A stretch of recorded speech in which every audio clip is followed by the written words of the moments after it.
Jayden Maiava has been everything Lincoln Riley has wanted so far. Only Heisman voters haven't noticed yet.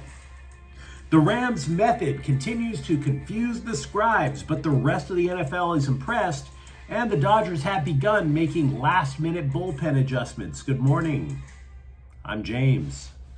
And this is your daily dose of sports and snark for the greatest sports city in the world, Los Angeles. This is the faithful Angelenos Morning Report. So it is September 25th, 2025, still in mini scrotum, where yes, the background decor must absolutely blend in with your clothing. Anyway, do you like being in the know about LA sports? Well, if you do, clickety-clack the like button. Clickety-clack the subscribe button. There's a notification bell. Hit that. It lets you know when we drop an update. Sharing is caring. Let people know we exist, and by all means comment. Now, before we go through the news and notes, a quick look at the scoreboard. Semi-quick. Dodgers 5, Arizona 4 in 11 innings. The Dodger magic number is 1. They lead the West by 2.5, but that's not the thing, and you and I both know it. Winning the division? Oh, we're the division champs. So what? We've been saying all year that they're going to win the division. It's a fait accompli. Even in the day or two that Slime Diego led the West, I was telling everyone the Dodgers were still going to win the division. And by the way, there is no such thing as a division champion. You are either the champion or you're not. And everybody knows it, despite the fact that they keep trying to sell you division champion gear. And that brings us back to the bullpen, because that is going to be the thing that we all know is going to be the difference as to whether or not the Dodgers repeat. In yesterday's clip, I mentioned how Tanner Scott has blown 10 saves this season. That only tells part of the story.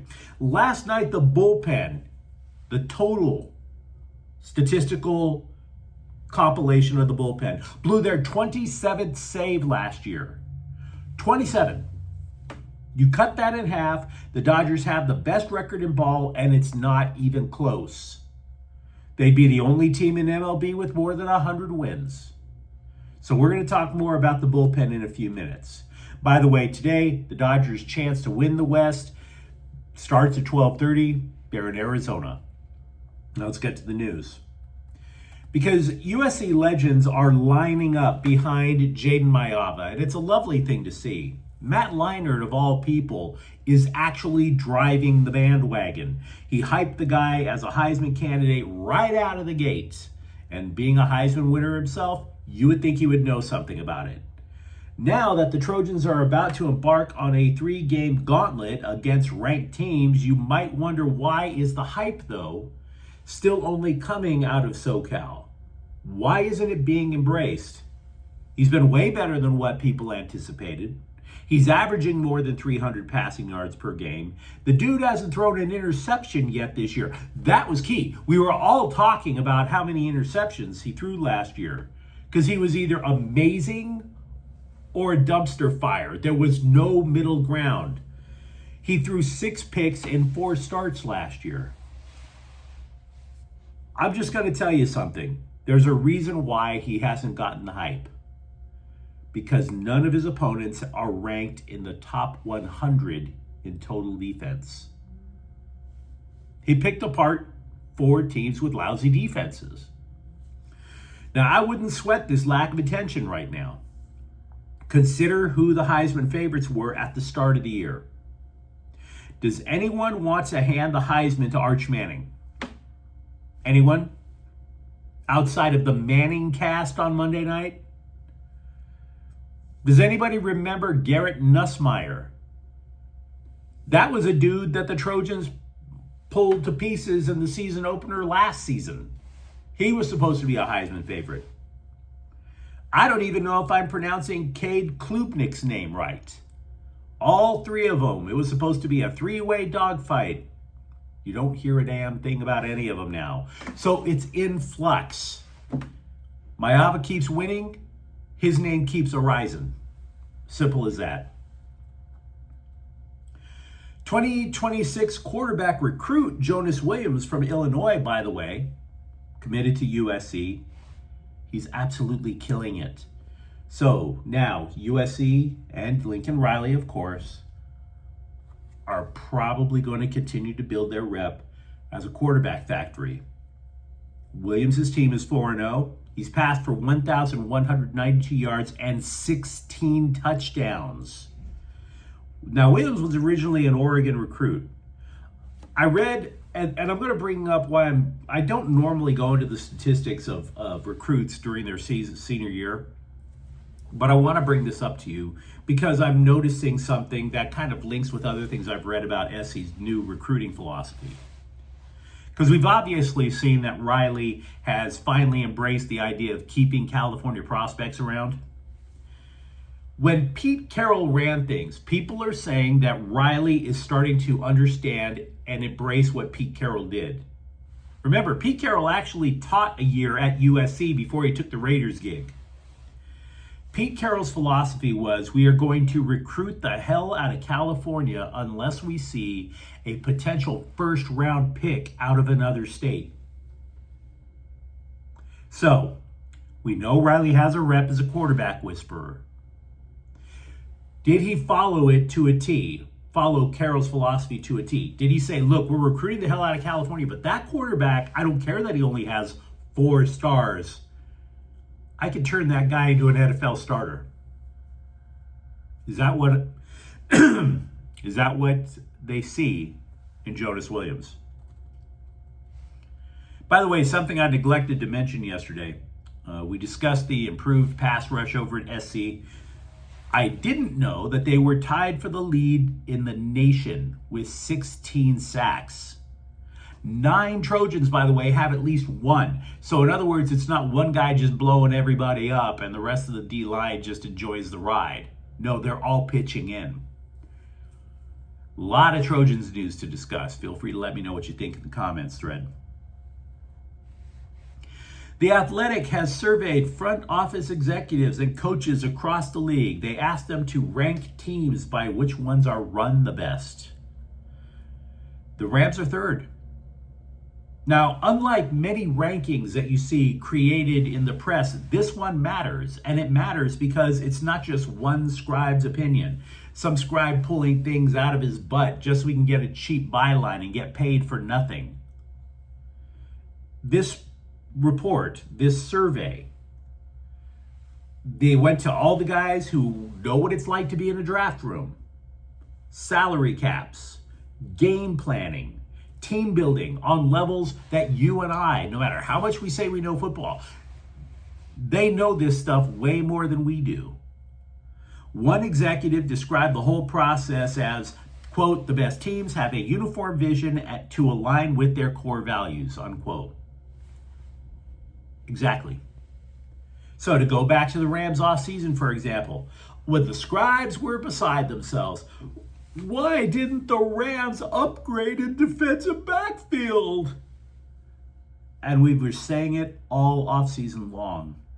It doesn't align with their core values.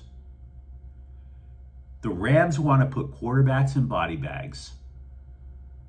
That's the way they approach defense. Now, when they had a one-man guy who could just like to slaughter the entire offensive line, Aaron Donald, and they just paid Aaron Donald, they still had some resources left over to go get defensive backs. Donald retires. They still want to do that, so they have to get 4 guys who can go out and basically replicate one Aaron Donald. Donald was a unicorn. Let's be real about that. So another exec said that the Rams, quote, are the model of outside-the-box thinking, unquote. And then you go to how Sean McVay, here's another thing we talk about a lot on this channel, continues to adjust his playbook. A quote from an anonymous exec. They stay ahead of where the defenses are trending. They're really good at being ahead of other teams. It's a great example of a coach and GM being on the same page, unquote. Now, to be fair, there is a massive gap between the Rams and the team that took the top spot, the Eagles. It's a huge gap. And if you're wondering where the Chargers got ranked, they didn't even get a vote. Now, before you get upset about that, only 13 teams throughout the entire league got votes. So the Chargers are tied for last with more than half the league. So not to slam the Chargers, it's just that the Rams are really working on the same page. As if the Dodgers did not learn from Tuesday, or for that matter, all season, about the dumpster fire that is a bullpen, that all of their relief pitchers are utter nihilists. Well, that bullpen gave them one last look yesterday. One glimpse at the bully was all they needed, just one, because they effed it up all over again, like pronto. Blake Snell goes 6 innings. The one inning where they were finally like, you know what, Blake, give us the ball, we're good. And they gave their actual relief pitchers a shot. It took 2 guys to get through that inning, and they allowed 3 runs. So, well done. I don't know why you haven't learned the lesson yet, but take heart. Changes aren't just afoot. They're not just afoot. That foot is up the bullpen's ass. The changes started before the first pitch of the game. Former Rangers closer Kirby Yates, who signed to come to LA this year, placed on the 15-day injured list. It's retroactive to September 21st. They claim it's a right hamstring strain. That enabled the Dodgers to activate Roki Sasaki. Now, this is Yates' 3rd trip to the IL. The thing is, you may recall we were talking about his rehab assignments, and they weren't exactly amazeballs either. In the majors, he's allowed 9 home runs in relief. Now, Yates could theoretically be activated if the Dodgers advance to the divisional series. Be skeptical if that happens, because there's a really good chance that's the last we've seen of him in Dodger blue. It's not like he can go back to Oklahoma City either. The minor league season for them is over. Yates is on a 1-year deal. Now, as for Sasaki, he comes in and he just starts flaming guys. Broke 100 multiple times, pitches a shutout inning. After Alex Vesia and Edgardo Hernandez allowed Arizona back into the game, Clayton Kershaw then came in to pitch the 9th. So they're trying to figure out how to utilize all that starting pitching depth to get them to the end of the game. They have less than a week to figure it out. You should not put a lot of stock in this ranking that I'm about to talk about. I talked about a ranking earlier, but that was a survey of a lot of people. This is just one guy trying to get a paycheck for a cheap byline. Justin Herbert is allegedly the 3rd best quarterback in the NFL. This is according to a guy who writes for CBSSports.com. And look, this is not to clown Herbert. He's off to a terrific start. I think he's playing the best ball of his career, and it's even more notable because he's doing it behind an absolutely atrocious offensive line. I have no reason to believe he can't continue to perform at a high level unless he gets his clock cleaned thanks to that god-awful offensive line. Now, the reason I'm saying that you guys shouldn't care that much is because I don't think Herbert cares. I really don't. I don't think that he gives a damn about where he was ranked last year, which sometimes wasn't even in this guy's top 10. I don't think Herbert or his coach, a former quarterback, I don't think they care. All you should know about when it comes to Justin Herbert is basically you want to know he's staying in the film room, learning as much as he can about the New York Giants. And you should definitely care about him not getting so hard hit that his intestines shoot out of his ears. The Chargers have bigger fish to fry than a stupid quarterback ranking. Elijah Molden is back at practice for the Bolts. Granted, it was as a limited participant. He missed the last 2 games with a hamstring injury. We do not know what this means for this weekend's game with the Giants. The Buss family. Yes, they are divesting of the Lakers, but they will stay in the pro sports business. Brothers Joey and Jesse With names like that, you would think they would be putting together an in-sync reunion tour, but no, they are going to launch Bus Sports Capital, which sounds like a big deal. It's not. Look, they're just going to take their share of the money from selling the Lakers and probably buy a couple of minor league baseball teams. Cool beans, guys. Cool beans. Not exactly news. Liam Greentree is one of the best players in junior hockey. Scouts agree. He's way too good for junior hockey. The dude put up 119 points last year. It was literally like watching him play junior hockey in the few clips I saw. It was like watching a high school football player suiting up for Pop Warner. What is he doing out there? Why? He would be somebody that even if he's not NHL ready, that you might even drive to the Inland Empire to see play in Ontario. Only problem is, it's the Kings or bust. At age 19, you are not allowed to play in the AHL.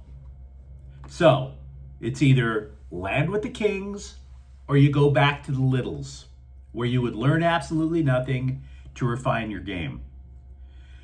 So then you're left asking, does the Kings' first-round pick from 2024 have a shot?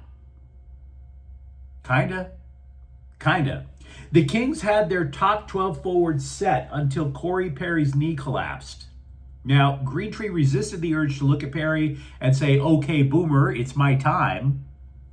He's saying all the right things.